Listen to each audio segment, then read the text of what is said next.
पितरांना नैवेद्य कसा दाखवावा? सर्वप्रथम पितरांसमोर पाण्याचे भरीव गोल मंडल करून त्यावर नैवेद्याचे ताट ठेवावे. नैवेद्यातील प्रत्येक अन्नपदार्थावर तुळशीचे पान ठेवावे. पानाचे देठ पितरांकडे होईल असे ठेवावे.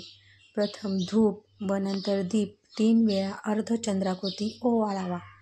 नंतर पाणी हातात घ्यावे व अंगठ्याच्या बाजूने उलट्या दिशेने फिरवावे. नंतर एक तुळशीपत्र पाण्यात बुडवावे व खालील मंत्र म्हणत पितरांना नैवेद्य दाखवावा.